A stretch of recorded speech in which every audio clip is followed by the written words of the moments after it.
Bienvenidos a la ponencia Un paseo digital por la Torre de Babel. Soy Marina García López, contratada FPU del Ministerio en la Universidad de Jaén, y en los siguientes minutos voy a exponer cómo ha sido mi experiencia como docente introduciendo el elemento digital dentro de las prácticas de la asignatura del grado de Arqueología, Arqueología de Próximo Oriente. Comencemos comentando brevemente los temas que vamos a desarrollar. En primer lugar, nos centraremos en la pregunta que motiva esta experiencia. ¿Es ser nativo digital lo mismo que poseer una alfabetización digital? A continuación, comentaremos la experiencia que se desarrolló dentro de la asignatura y, finalmente, los resultados que arrojó y nuestras propuestas de mejora. Para comenzar, hay que hablar inevitablemente de la pandemia que ha enmarcado todo nuestro mundo en los últimos tiempos. Este pasado curso 2020-2021 ha sido inusual en lo que a la docencia se refiere debido a esta situación y nos ha hecho enfrentarnos de lleno con una cuestión que la docencia presencial suele eludir en la medida de lo posible, las competencias digitales de alumnos y profesores. Por ello, en esta ponencia vamos a centrarnos en los estudiantes y su capacidad para enfrentarse a las TIC y a las tareas que se asocian a ellas, concretamente a la búsqueda de información. En ese sentido, es imprescindible mencionar mi pertenencia al proyecto de innovación y mejora docente de la Universidad de Jaén en Humanidades Digitales, que me ha permitido participar en un intercambio de opiniones con otros colegas docentes para saber a qué me iba a enfrentar y cómo introducir las competencias digitales dentro de mis clases, ya que esta ha sido la primera vez que he dado clases a alumnos de grado. De acuerdo al informe de 2020 del Instituto Nacional de Estadística, más del 95% de hogares españoles tienen acceso a Internet y a algún tipo de dispositivo relacionado con las TIC, y el uso de TIC es prácticamente universal entre los jóvenes de 16 a 24 años. Sin embargo, estima que solo el 44% de la población posee habilidades digitales avanzadas, una cifra que las estadísticas para el periodo 2017-2019 de la Unión Internacional de Telecomunicaciones, que es el organismo especializado de las Naciones Unidas para las tecnologías de la información y la comunicación, reducen al 7% solamente, una cifra algo alarmante. La diferencia probablemente reside en que lo que para la UIT son habilidades estándar, el INE lo contabiliza como habilidades avanzadas, ya que las cifras son similares.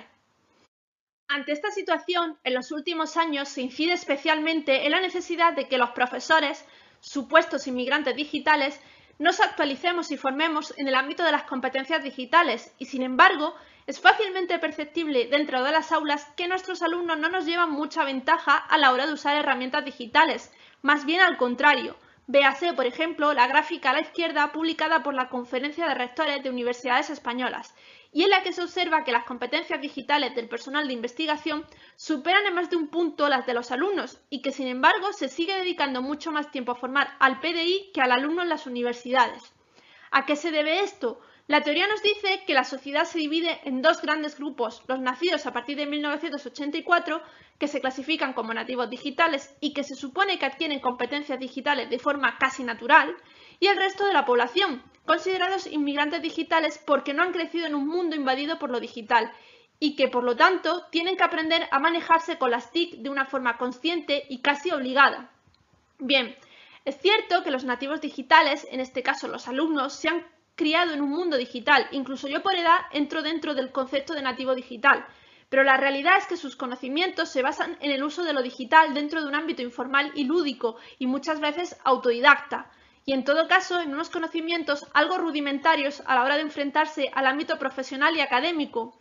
La mayoría de estadísticas consultadas para las universidades españolas se centran en la propia percepción que tienen los alumnos sobre sus competencias digitales y, a tenor de nuestra experiencia, suelen sobrevalorarse porque no son conscientes de lo que desconocen. Por ejemplo, saben utilizar editores de texto, algún editor de imágenes, algún programa para generar presentaciones y poco más, como muestran los datos representados en la gráfica de la derecha para la Universidad Autónoma de Madrid.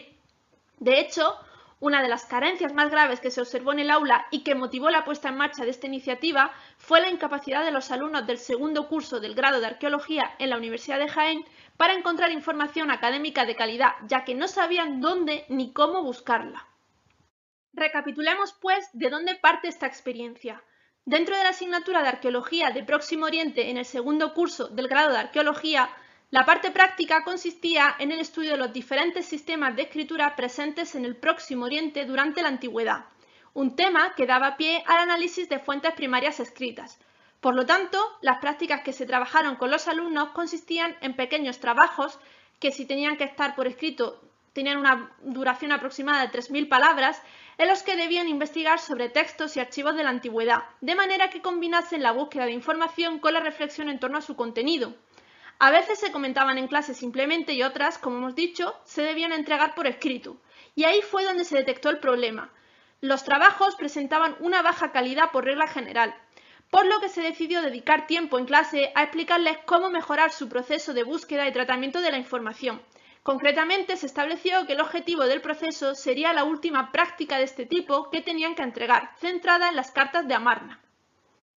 Las cartas de Amarna son una serie de documentos que en la actualidad se encuentran dispersos por diferentes museos del mundo, desde el Museo Egipcio del Cairo hasta el British Museum de Londres. Precisamente, en la imagen que ven se recogen las bases de datos más importantes que propusimos a los alumnos para que buscaran los casi 400 documentos del archivo que conocemos hoy en día y para que tuvieran una primera toma de contacto. Y si se fijan, 4 de ellas pertenecen a museos. Esto no es una casualidad, porque uno de los objetivos de estas sesiones fue que comprendieran que los museos no son solo lugares que visitar en vacaciones, sino que son también emisores de conocimiento y uno de los grandes adalides de la producción de contenidos digitales académicos.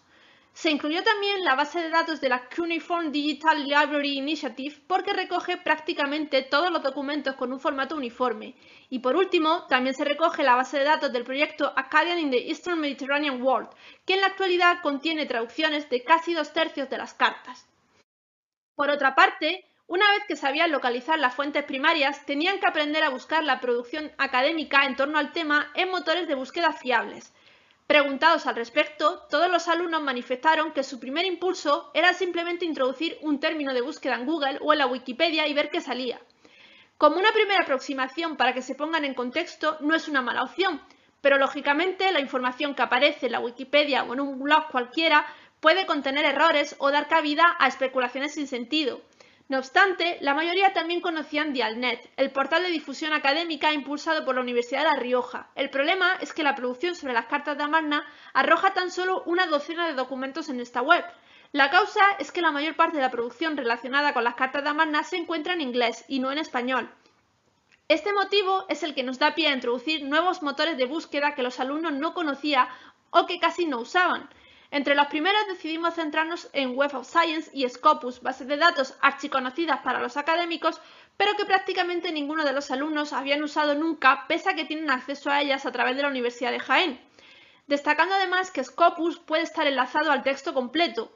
Entre los segundos, les recordamos que el buscador de la biblioteca de la universidad era una herramienta imprescindible para acceder a fondos online y físicos, y también que podían consultar webs como ResearchGate o academia.edu, aunque estas requieren una cuenta aparte e incluso pagar por acceder a algunas características.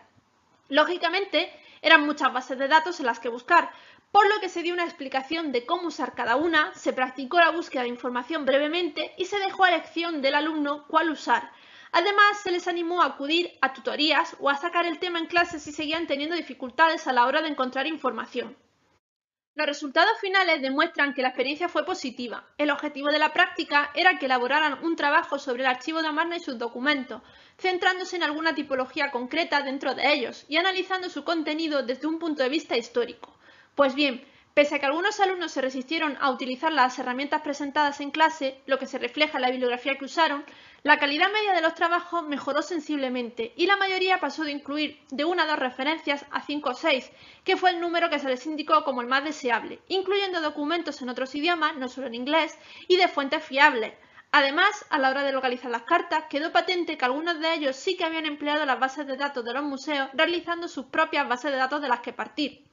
Sin embargo, la experiencia dista de ser plenamente satisfactoria porque los alumnos manifestaron en repetidas ocasiones su rechazo a usar fuentes en otros idiomas o a consultar las bases de datos propuestas, alegando que les resultaba complejo y tedioso. Además, otro problema que se detectó mientras se desarrollaba esta experiencia en casi 2/3 de la clase es la falta de habilidades para la redacción, la cita de fuentes y el pensamiento crítico, cuestiones que deslucieron el resultado final y demuestran una falta de madurez preocupante en alumnos de segundo de grado. Para solucionar estos dos problemas, se propone que en los próximos cursos se dedique una sesión a elaborar una base de datos grupal en la que los alumnos clasifiquen las cartas por su contenido. aligerando el trabajo individual de cada uno y, si el tiempo lo permite, explicándoles lo básico para que empiecen a trabajar con software de creación de bases de datos. Asimismo, se propone dedicar tiempo en clase a darles a conocer gestores de referencia como Zotero o Mendeley y, aunque esto no tiene que ver con las competencias digitales, a darles unas directrices básicas de redacción. Finalmente, se propone un seguimiento tutorizado de cada uno de los alumnos, ya que su número no suele ser elevado, de manera que se les pueda ir guiando a lo largo de los 2 meses que dura el periodo dedicado a las prácticas de la asignatura. Con esto terminamos el resumen de la ponencia que podrán leer más adelante. Muchas gracias por su atención.